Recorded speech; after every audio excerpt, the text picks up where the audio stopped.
여러분 안녕하십니까. 누리PD입니다. 자, 헌재가 충격적인 결정을 했습니다. 뭔가를 암시할 수도 있는 결정인데요. 바로 이거죠. 속보 헌재 전원일치로 마흔역 임명 보류는 헌재 구성권을 침해했다. 라면서요. 국회 측의 손을, 특히 이재명 민주당의 손을 들어줬습니다. 권한쟁의 인용 결정했고요. 이렇게 되면 이제 곧바로 마흔역이 헌법재판관이 된다는 의미는 아닙니다. 다만 이것은 잘못됐다라는 것을 이제 공언한 거죠. 그리고 그 밑에 헌재 선관위는 감사원 감사 대상이 아니다. 독립적 업무를 수행하는 기관이다. 와, 대한민국에서 이런 기관이 있다라는 게 말이 안 되잖아요. 그럼 헌법을 이렇게 다루는 헌법재판소에서 저런 걸 결정한다 그래서 저것이 금과 옥조가 될 수 있겠느냐? 그건 아닐 겁니다. 왜 그런가 하면요. 국가기관은 전부 견제와 균형을 이룹니다. 통제를 받을 수밖에 없어요. 그럼 선관위는 누가 감사를 합니까? 그럼 자체 감사만 남아있는 거야. 짜고 치는 거지 전부. 그러니까 요건 제가 다른 시간에 한번 이야기를 하도록 하겠습니다. 이런 어떤 중요 뉴스들이 터졌죠. 마흔역 전원 합의 다른 탄핵 심판 윤 선고 날짜 3대 변수 뭐 이런 뉴스들이 터졌습니다. 자, 이제 이렇게 되면요. 헌재가 어떤 성격을 띠고 있는지 지금 다 드러났습니다. 만약에 여기 재판에 참여할지 안 할지는 현재로서는 속단하기가 어렵습니다. 8인 체제로 갈 경우 그리고 9인 체제로 갈 경우 전부 경우의 수가 다르죠. 일단 이렇게 볼 수가 있습니다. 이 문영배를 비롯한 이들이요. 6명을 만들지 못했다라고 판단하면 어떤 수를 써서라도 만역을 끼워 넣으려고 할 겁니다. 이제 이럴 경우에 윤 대통령 변호인단에서는요, 그걸 막을 수 있는 전략을 펼쳐야 되겠죠. 어떤 법적 수단을 동원해야 될 겁니다. 그리고 국민의힘이 여기에 힘을 보태야 됩니다. 지금 보니까요, 5대3 이야기가 많습니다. 현재 5대3. 기존에 4명에서 이 누굽니까? 김형두가 저쪽으로 넘어가 있다라고 이번에 이런 어떤 판결 내용에서 드러나는 것 같아요. 나머지 3인 한창 그리고 이제 김복형, 정영식 요 3인은 다소 다른 입장이다. 이번에 헌재가 이런 결정을 할 때요, 이들이 소수 의견으로서 반대 의견을 낸 건 아닙니다. 다소 조금 다른 생각을 갖고 있다라는 그런 게 드러났죠. 때문에 지금 이대로 가게 되면은 위험하다라고 보는 게 맞는 것 같습니다. 때문에 대통령을 직무 복귀시키기 위해서는 비상한 어떤 조치와 수단이 이제 필요하다라고 볼 수 있겠죠. 자, 일단 좀 보겠습니다. 현재 졸속 재판 논란 불은 마흔역에도 임명 보류는 잘못이다라는 것, 요걸 일단 먼저 보고요. 감사원 이야기, 요거는 제가 다른 시간에 헌재 이야기는 선관위 이야기는 다른 시간에 한번 하도록 하겠습니다. 자, 이 정형식, 김복형, 조환창, 아까 제가 말씀드린 요 3인이죠. 중도 보수로 이제 분류되는 요 3인이 이번에 이 결정에 다른 생각을 갖고 있다는 게 드러났습니다. 그런데 그것은요, 소수 의견이 아니고, 소수 의견은 완전히 다른 생각, 반대 생각이거든요. 반대 의견인데 이게 그건 아니고 별개 의견이라고 합니다. 별개 의견. 별개 의견이라고 하는 것은 전체 결론에는 대체로 동의하지만 그 근거가 다를 때 기록으로 남겨놓는 정도라고 합니다. 그래서 사실상 어떻게 보면 8대 0으로 결론 냈다라고 보는 게 맞습니다.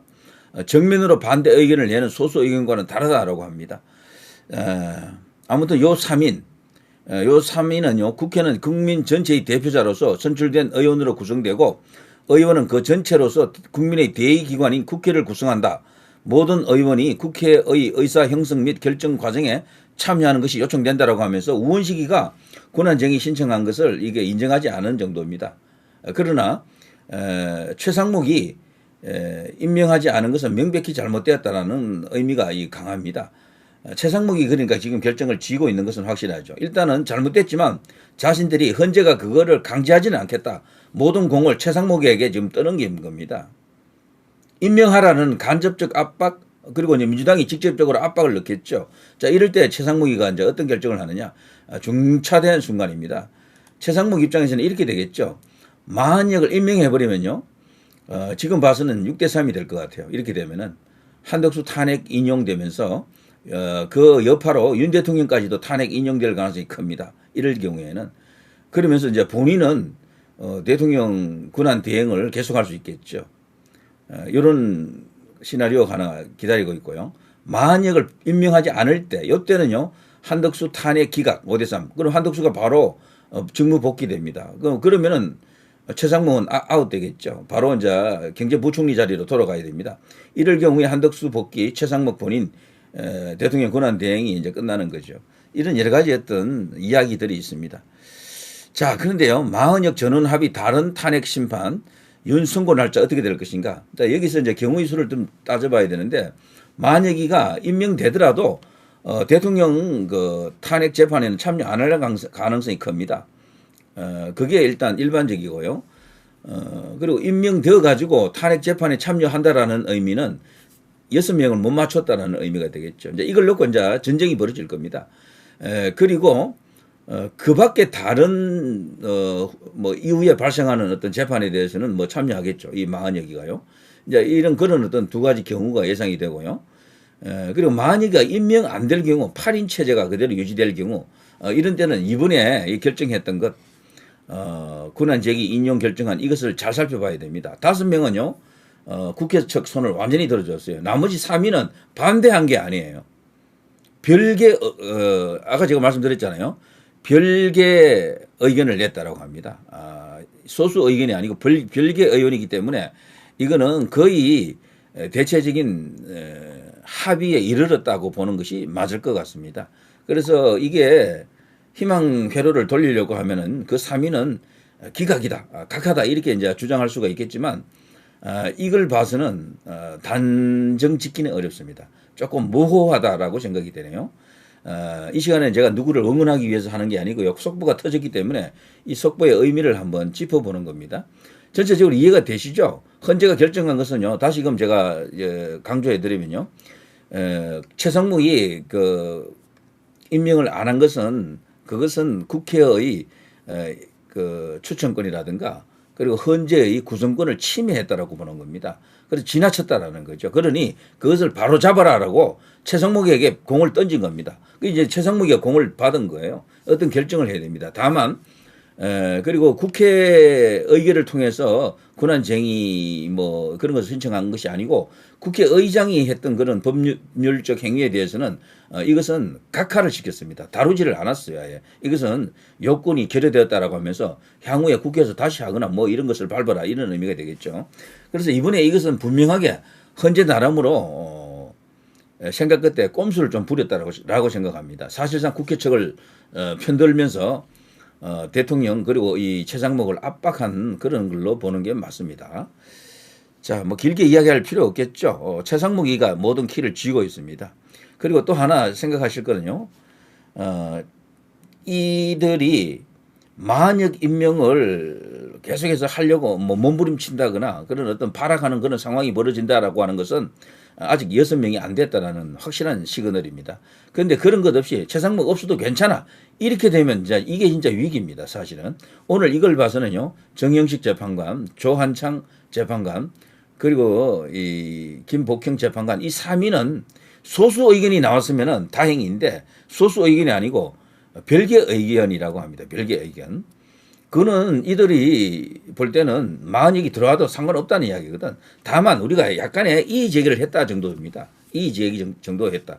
때문에 이 이슈는 대통령 변호인단에게 엄청난 어떤 이슈로 부각이 될 것 같습니다. 국민의힘이 여기에 나서서 뭔가 법적 대항 수단을 찾고 싸움을 해줘야 될 텐데 과연 어떨런지요. 자, 이런 것까지 포함해서 자, 이걸 뒤집으려고 하면 거대한 분위기가 필요하겠죠. 거대한 분위기. 그 분위기가 도대체 뭘까요? 결국에는 저들의 아킬레스건을 쳐야 됩니다. 현재 말이죠. 영장 쇼핑 17건 그리고 누굽니까? 홍장원과 지금 짜고 치는 그 고스톱 있잖아요. 이제 그런 것들을 박선원하고 말이죠. 이런 것들을 집중적으로 더 부각을 시켜야 되고 이번에 이것은 완전히 사기 탄핵이다. 탄핵 조작이다. 이런 것을 국민들에게 충분히 납득할 수 있도록 그래서 그것이 분노로 거대한 공분으로 일어날 수 있도록 결국 이걸밖에 할 게 없잖아요. 솔직히 말해서 지금 뭐 총칼 들고 싸울 수도 없는 거고 어떻게 할 겁니까? 그리고 외국 우파 자유보수 이쪽 진영이 뭔가 이렇게 무장을 하고 나간다라는 것은 상상하기가 어렵잖아요, 솔직히. 애들 예전에 윈노총 같은 경우에는 진짜 뭐 쇠파이프 들고 죽청 들고 막 나가고 그랬지만 우파 역사상 그런 적은 한 번도 없었기 때문에 그건 기대하기 어렵습니다. 그냥 평화 집회 좀 더 나아가게 되면 울분이 막 이렇게 뭐 넘치면은 어떤 장소에서 조금 더 격렬한 저항을 할 수 있는 그 정도 수준이지 뭔가 이렇게 조직적으로 폭력 행위를 동반한다라는 것은 거의 기대하기 어렵습니다. 때문에 지금 할 수 있는 것은 여론에 호소하는 것밖에 없죠, 사실. 그래서 지금 여론의 주목을 받는 사람들, 인사들, 그런 조직, 기관 이런 것을 적절히 잘 활용해야 되고요. 그리고 이제 기존의 레거시 미디어와 함께 이제 인터넷 여론이 굉장히 중요하잖아요. 인터넷 환경을 최대한 대통령 탄핵 기각 혹은 각하 직무 복귀적으로 유도할 수 있게끔 계속해서 지금 잘 되고 있습니다. 10대, 20대, 30대들까지 지금 들고 일어나고 있기 때문에 충분히 가능한 것으로 보이는데요. 자, 아무튼 이번에 이 결정은 절대로 제가 봐서는 유리한 결정은 아닙니다. 최상목이가 어떤 판단을 하는지 하루 정도 시간이 걸리겠죠. 한번 지켜보시죠. 자, 누리 PD 김준희였습니다.